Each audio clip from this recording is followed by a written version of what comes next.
Halo semuanya, kembali lagi di Crypto IDN. So di video kali ini mungkin agak sedikit berbeda ya, karena di video kali ini mungkin akan lebih banyak ilustrasi daripada on face ya, dimana kita akan membahas ya, kalian akan mempelajari istilah-istilah ya yang populer ataupun familiar yang mungkin belum kalian ketahui ya di dunia cryptocurrency. Ya, jadi dengan nonton video ini, gua harap kalian udah bisa paham ya terhadap istilah-istilah yang mungkin akan kalian temui di dunia cryptocurrency. So, let's dive in. Istilah yang pertama itu ada yang namanya alpha ya. Jadi alpha ini merupakan sebuah informasi penting ya yang belum banyak orang ketahui, di mana biasanya berisikan informasi ya atau hal-hal yang dapat memberikan keuntungan tertentu ya pada pelaku pasar yang berada di market. Yang kedua itu ape ya. Jadi ape di sini itu bukan kera ya, tapi ape ini merupakan atau berarti orang ya atau individu yang membeli suatu koin atau token ataupun project crypto dalam jumlah yang besar ya, tapi tanpa mengetahui atau mempelajari teknologi, tokenomics atau informasi terkait dengan project atau koin tersebut.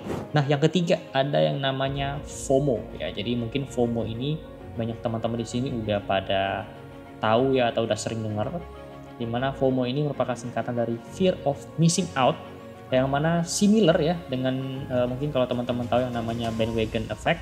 Jadi biasanya FOMO ini itu muncul sebagai contoh ya ketika harga dari suatu token yang kita nggak punya itu naik ya, jadi kita sebagai orang tersebut itu akan merasa ketinggalan ya, dan akhirnya membeli token tersebut di harga yang sudah terlampau tinggi.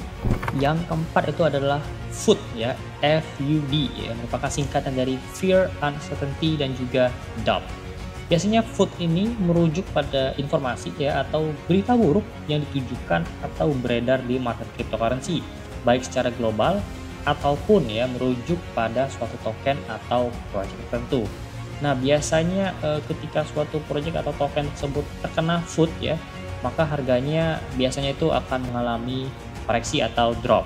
Yang kelima itu ada DYOR ya atau DYOR, yang merupakan singkatan dari Do Your Own Research ya, yang mana berarti kita itu harus melakukan analisa pribadi ya terhadap suatu token atau project yang akan kita investasi sebelum kita mengambil keputusan jual beli dalam market tersebut, dan jangan hanya semata-mata mendengar ya atau ngikutin ajakan dari orang lain.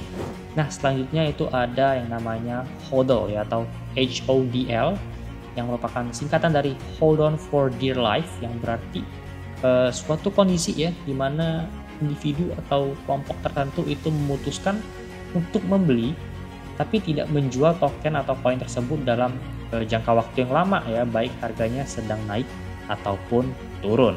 Yang ketujuh ya, ada yang namanya BUIDL ya, merupakan plesetan dari kata build yang artinya itu membangun ya, tapi di sini artinya juga BUIDL ini suatu company atau suatu project yang developernya itu terus membangun atau mengembangkan projectnya. Itu yang disebut dengan BUIDL. Selanjutnya ada yang namanya whale, yang mungkin kalian udah pernah atau sering dengar ya, whale. Jadi whale ini merujuk pada suatu individu atau kelompok ya yang memiliki aset atau uang dalam jumlah yang tergolong banyak atau banyak sekali bisa kita bilang ya, sehingga dapat membeli suatu token ya atau koin itu dalam jumlah yang banyak atau besar. Next itu ada pump and dump ya. Jadi ini merupakan istilah yang sangat basic dan mungkin udah tahu semua ya.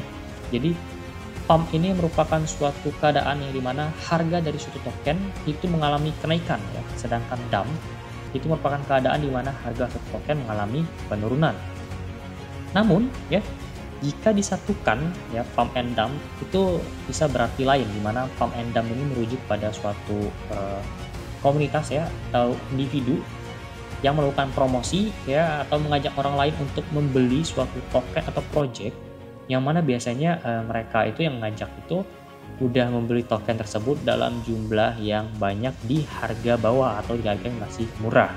Nah, dimana ketika harga token tersebut naik ya karena mereka promosiin, orang pada beli ya, si yang ngajak ini itu menjual semua koinnya, dia cash out di harga tinggi, sehingga harganya itu merosot tajam dan orang yang mengikuti ajakan dari individu atau kelompok tersebut akan mengalami kerugian. Yang terakhir ya, ada namanya KYC atau singkatan dari Know Your Customer.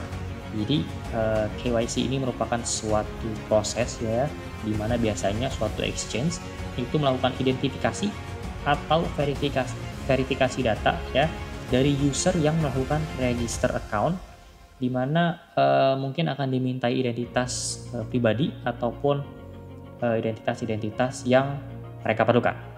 Itu tadi merupakan istilah-istilah ya yang terdapat pada cryptocurrency. Nah, mungkin video ini akan terbagi menjadi beberapa part, so stay tune di video selanjutnya.